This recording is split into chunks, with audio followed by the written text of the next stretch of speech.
Agar sizning oilangizda nogironligi bo'lgan inson bo'lsa yoki o'zingiz nogironlik nafaqasi, pensiyasi, reabilitatsiya vositalari, imtiyozlar, davlatlanish va ishga joylashish masalalari bilan shug'ullanayotgan bo'lsangiz, bugungi ma'lumot siz uchun juda muhim.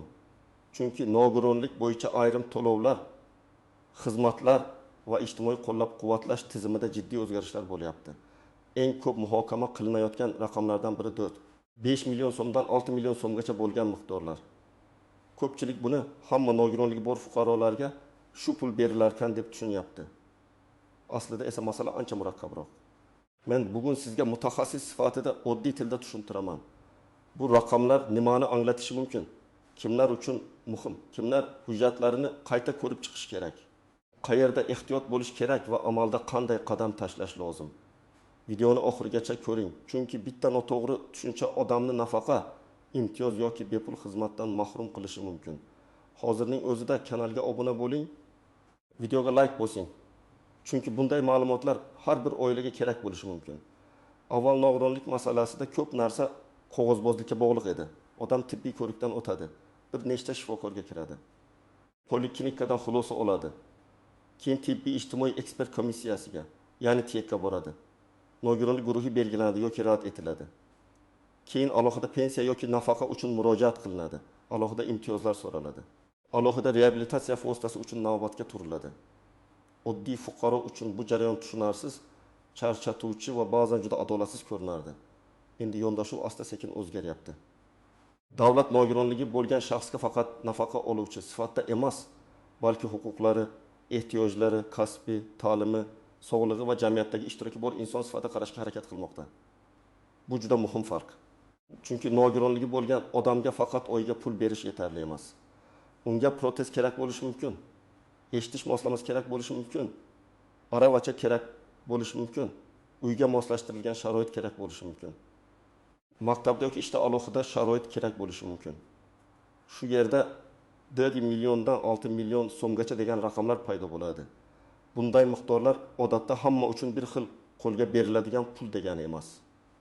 Bu ayrim holatlarda kompensatsiya, texnik reabilitatsiya vositasi qiymati, ijtimoiy xizmatlar paketi, yordamchi vositalar uchun davlat tomonidan ajratiladigan limit yoki ayrim toifadagi shaxslarga beriladigan qo'llab-quvvatlash miqdori sifatida uchrashi mumkin. Shuning uchun eng birinchi tushunib olish kerak bo'lgan narsa 4 milliondan 6 milliongacha degan gapni eshitsangiz, darhol menga ham 6 million beriladi deb xulosa qilmang. Avval bu pul qaysi dasturga, qaysi toifaga, qaysi hujjatga va qaysi ehtiyojga tegishli ekanini aniqlash kerak. Asosiy qism 1 nimalarni bilish kerak, kim xavotir olishi kerak, kim shoshilmasligi kerak. Men amaliyotda ko'p ko'radigan birinchi vaziyat. Odamda nogironlik guruhi bor, lekin u faqat oyma-oy nafaqa yoki pensiya olayotganini biladi. Masalan, guruh nogironligi bo'lgan fuqaro har oy belgilangan pensiya yoki nafaqa oladi. U aravacha, qo'ltiq tayoq, eshitish apparati, ortopedik poyabzal, protez, sanatoriy yo'llanmasi yoki uyda ijtimoiy xizmat olish huquqi borligini bilmasligi mumkin. Natijada davlat ajratgan imkoniyatdan foydalanmaydi. Ikkinchi vaziyat, oilada nogironligi bo'lgan bola bor. Ota-ona bolaga nafaqa rasmiylashtirgan. Lekin reabilitatsiya dasturi bo'yicha nimalar olish mumkinligini bilmaydi. Masalan, 8 yoshli bola serebral falaj bilan yashaydi. Unga maxsus aravacha kerak. Bozorda bunday aravacha 4 million, 5 million yoki undan qimmat turishi mumkin. Agar oila hamma narsani o'z hisobidan olsa, bu katta yuk. Lekin bolaning individual reabilitatsiya dasturida bu vosita ko'rsatilgan bo'lsa, davlat tomonidan ajratilishi yoki kompensatsiya qilinishi mumkin.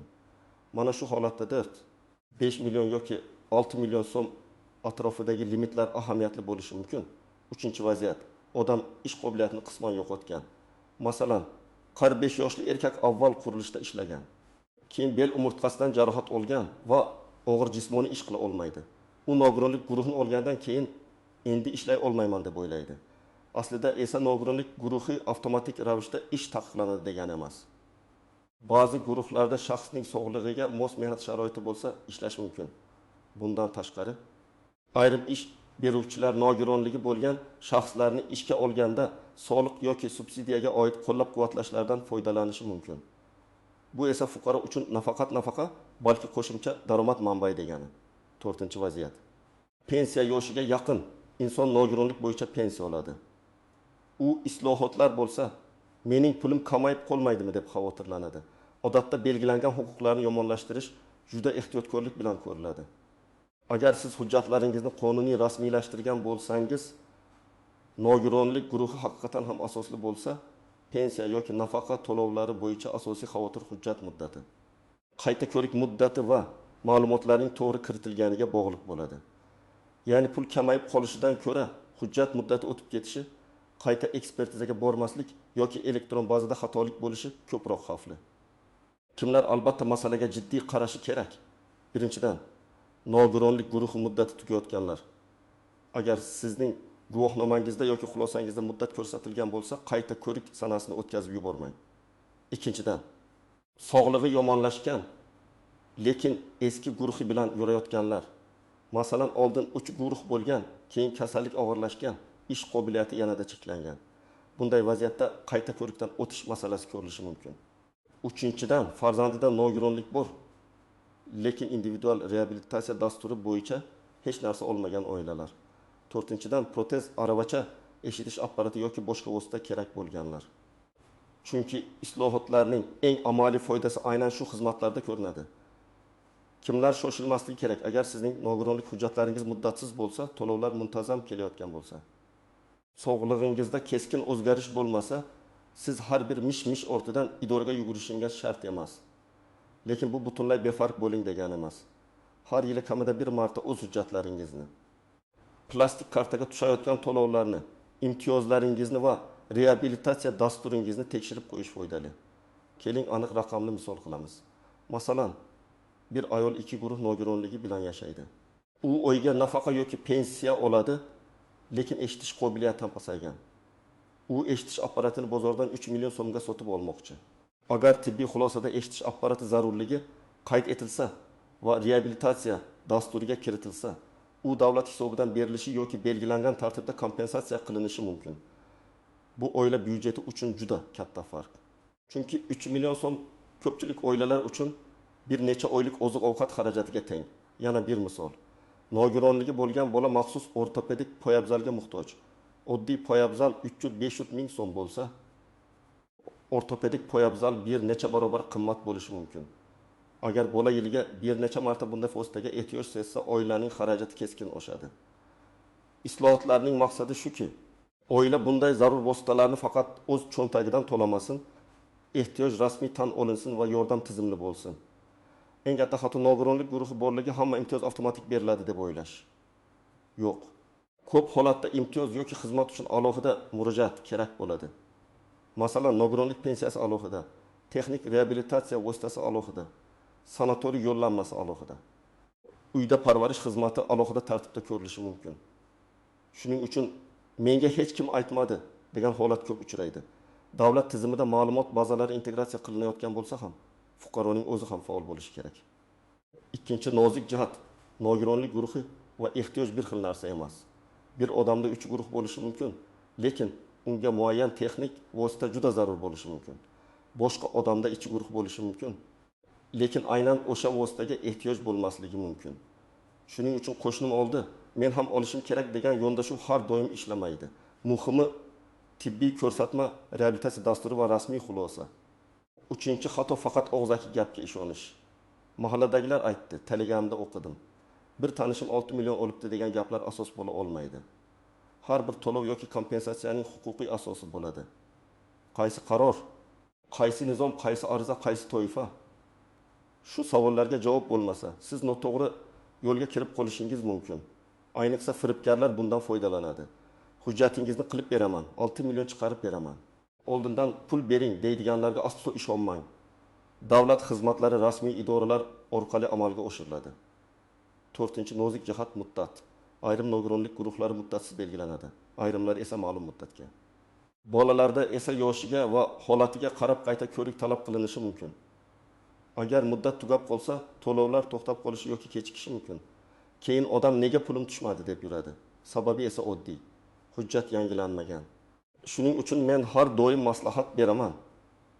Telefoningizga qayta ko'rik sanasidan 2-3 oy oldin eslatma qo'ying. 5-masala bank kartasi va elektron ma'lumotlar. Bugun to'lovlar ko'pincha plastik kartaga tushadi. Ba'zan karta muddati tugaydi. Bank rekvizitlari o'zgaradi. Ism familiyada xatolik bo'ladi. Pasport yoki ID karta yangilanadi, lekin tizimdagi ma'lumotlar to'liq mos kelmaydi. Bunday kichik ko'ringan xatolar ham to'lov kechikishiga olib keladi. Ayniqsa keksa odamlar yoki qishloqda yashaydiganlar buni o'z vaqtida bilmay qoladi. Agar oilangizda nogironligi bo'lgan keksa qarindosh bo'lsa, uning kartasi, hujjat muddati va telefon raqami ishlayotganini tekshirib turing. 6-nozik jihat daromad va ish bilan bandlik. Ba'zi odamlar ishlasam nafaqamni olib qo'yishadi deb qo'rqadi. Har bir holatni alohida tekshirish kerak. Nogironlik pensiyasi, ijtimoiy nafaqa, parvarish puli, kam ta'minlanganlik asosidagi yordam. Bularning shartlari turlicha. Masalan, nogironlik pensiyasi olishning o'zi ko'p holatda ishlashni mutlaqo taqiqlamaydi. Lekin ayrim ijtimoiy yordam turlarida oilalarning daromadi hisobga olinishi mumkin. Shuning uchun ishga kirishdan oldin pensiya jamg'armasi bo'limi, mahalla yoki ijtimoiy himoya organidan aniq tushuntirish oling. 7-masala, parvarish qiluvchi shaxslar. Nogironligi og'ir bo'lgan insonlar doimiy yordamga muhtoj bo'lishi mumkin. Bunday holatda faqat nogironligi bo'lgan shaxs emas, uni parvarish qilayotgan ona, ota, turmush o'rtog'i yoki yaqin qarindosh ham tizimdan xabardor bo'lishi kerak. Chunki parvarish uyda ijtimoiy xizmat, tibbiy patronaj, reabilitatsiya, transport imtiyozlari kabi masalalar oilaning butun hayotiga ta'sir qiladi. Birinchi qadam, barcha hujjatlarni bir joyga yig'ing. Sizga pasport yoki ID karta, nogironlikni tasdiqlovchi hujjat, tek xulosasi, individual reabilitatsiya dasturi, tibbiy kartadan ko'chirmalar, shifokor tavsiyalari, bank kartasi ma'lumotlari va agar bola bo'lsa, tug'ilganlik haqidagi guvohnoma kerak bo'lishi mumkin. Hujjatlarni papkaga soling va telefoningizda suratga olib qo'ying. Bu oddiy ish, lekin ko'p muammolarni oldini oladi. Ikkinchi qadam, nogironlik muddati va guruhini tekshiring. Hujjatda muddatsiz deb yozilganmi yoki aniq sana bormi? Agar aniq sana bo'lsa, qayta ko'rish uchun kechikmang. Poliklinikadagi oilaviy shifokorga boring va kerakli tibbiy tekshiruvlar ro'yxatini so'rang. Qayta ko'rikka bir hafta qolganda yugurish emas, kamida 1-2 oy oldin tayyorgarlik boshlash to'g'ri. 3-qadam. Individual reabilitatsiya dasturini diqqat bilan o'qing. Ko'pchilik bu hujjatni oladi, lekin ichini o'qimaydi.